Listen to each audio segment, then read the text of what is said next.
Hi, Ali, how are you? Hi, Rachel. I am great. Thank you for having me. Of course, to start, you're in two very different kind of movies vibe-wise, because you're in like a kind of a rom-com for like an older, not older demographic, but like it is like an older man trying to like find love again. Um, Yeah, and then you are in what I would consider like a Gen Z slasher film. 100%. Kind of navigating both of those, like Find Me Falling and All My Friends Are Dead, like working those two as an actor and kind of being in both of those vibes. Yeah, so with Find Me Falling, we actually shot that in the summer of 2022. Hmm. And we were, so fortunate to have Netflix pick us up and do our big release, which was incredible. But actually, I had a year gap from when I finished filming Find Me Falling in Cyprus.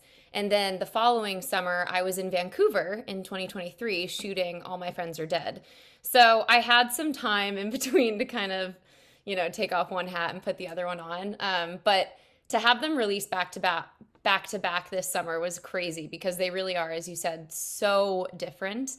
Um, and I would say I, as an actress, sort of as Ali, I tried to bring a piece of me to both Melina, my character in Find Me Falling, as well as Liv in All My Friends Are Dead. But yeah, the prep for them was really different. I mean, like you said, All My Friends Are Dead is super Gen Z comedy slasher horror. So for that one, you kind of had to go in with this yes and attitude, with ready to be um, thrown, a bone and then kind of improv off of that versus with Find Me Falling, it was a little bit slower paced and I would say a bit more grounded in the day-to-day filming of it. Yeah. So it was kind of nice to have both those experiences. When with a movie like All My Friends Are Dead, uh, I do love kind of how all of these characters are so surface level. But Mhm. for you as an actor, how is it playing a character like that? Is it more difficult because you don't get to kind of have those deeper moments with them? Yeah, I think, well, first off, the cast, which was led by the incredible Jade Pettyjohn, but the cast, Justin Derrickson, Julian Haig, Jennifer Enns, Cardi Wong, and Jack Dope Smith and Michaela Russell, I have to give them all a shout out because truly, we filmed All My Friends Are Dead in 12 days.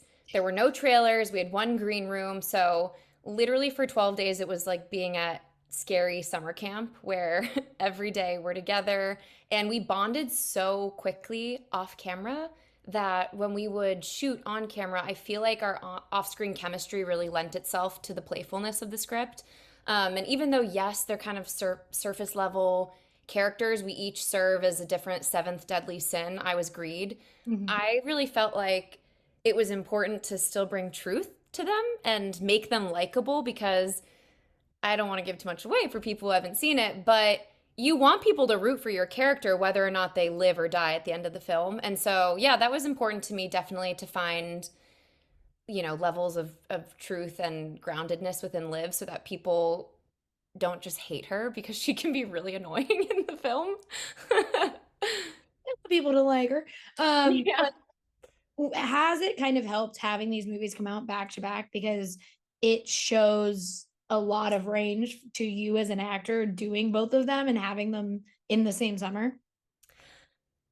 It's been a crazy summer. I am so grateful because, listen, I've been doing this for some time and to have the visibility that Netflix gave me with Find Me Falling was so incredible. And then to have All My Friends Are Dead come out right after, it definitely has helped. It's definitely been an exciting summer of being busy and meeting lots of new people and new opportunities coming from both the projects. So yeah, I feel really overcome with gratitude that I was able to be part of both those projects and that they both came out. Because with indie film, you never know.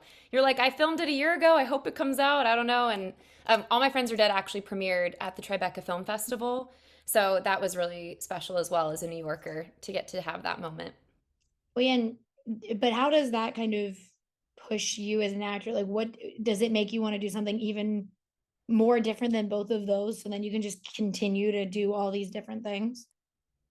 Yeah, I think I'd love to do, I'm grateful that I've had the opportunity to work on a few horrors and I've now worked on two separate rom-coms. So it would be fun to do, I've said this in a couple other interviews just to manifest. I'm like, I would love to do an action. I grew up playing sports my whole life. So if anyone in the universe is looking for someone to, I don't know, take on a new action star role, I would, love to live in the world of Tom Cruise. I think that would be such a the Marvel Cinematic Universe. I've always been a big fan of the Mission Impossibles of the world, so definitely there are other genres that I would love to tap into. And yeah, I just hope that I hope the visibility these give me sort of brings new and exciting genres to work on. Well, now that you've said it and it's in talks of manifesting, do you have a Marvel character that you're like, if you want to cast me as so and so, I'm not gonna say no? Oh, okay. Well, I will say Zendaya's always been a huge girl crush of mine. She doesn't have superpowers within the universe, but I think something along the lines of a character that's kind of spunky, sassy, and has an opinion, but also maybe one that gets to have superpowers. Maybe like a crossover of a Spider Man, Madam Web type of world.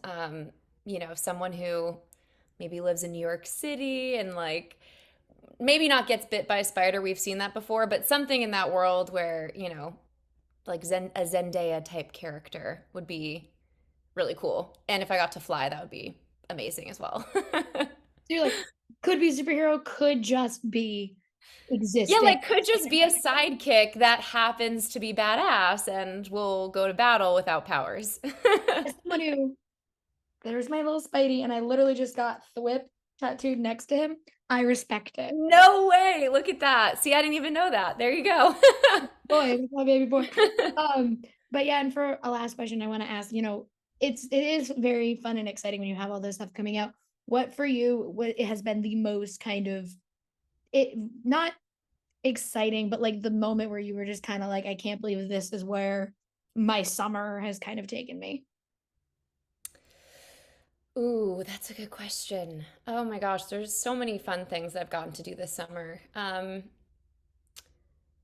think just to be able to have both the films have a New York City premiere was so incredibly special to me because my friends and family got to all come and sort of see me do what I love to do. And I think that's just so special to have your team behind you and not team meaning, I have a fabulous publicist and manager and agent, but my friends and family really are the ones that behind closed doors keep me afloat and continue to encourage me to keep going for it. So to be able to have that moment where they all could come and be part of the big premiere for both films was really special for me.